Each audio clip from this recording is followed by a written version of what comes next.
Hello friend, સ્વાગત છે તમારું મારા કિચનમાં. તો આજે તો અમારા ઘરે આનંદનો ગરબો હતો, તો મેં માતાજીને ધરાવવા માટે બનાવી ફાડા લાપસી. તો ચાલો રેસીપી જોઈ લઈએ. તો ફાડા લાપસી બનાવવા માટે આપણે એક કડાઈની અંદર 4 ચમચી જેટલું ઘી નાખીશું. તો ઘી આપણું સારી રીતે પીગળી જાય એટલે એમાં આપણે નાખીશું ઘઉંના ફાડા. મેં અહીંયા 1 કપ જેટલા ઘઉંના ફાડા લીધા હે.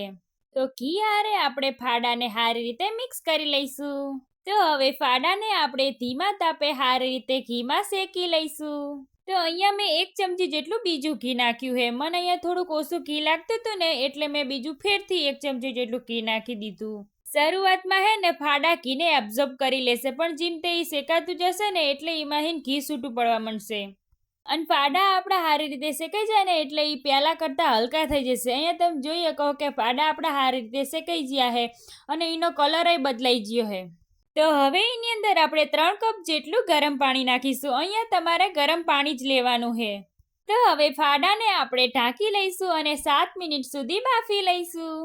તો અહીંયા આપણી 7 મિનિટ થઈ જઈ છે અને અહીંયા તમે જોઈ શકો કે ફાડા આપણા 75% જેટલા બફાઈ ગયા છે.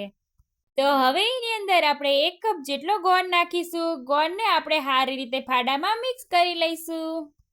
તો હવે ફાડાને આપણે ફરીથી ઢાંકી દઈશું અને 4 મિનિટ સુધી એને બાફી લઈશું. તો અહીંયા તમે જોઈ શકો કે આપણા ફાડા સારી રીતે બફાઈ ગયા છે. તો હવે એની અંદર આપણે કાજુ બદામની કતરણ અને થોડી દ્રાક્ષ ઉમેરી દઈશું. તો આપણી ફાડા લાપસી બનીને તૈયાર છે. આવજો.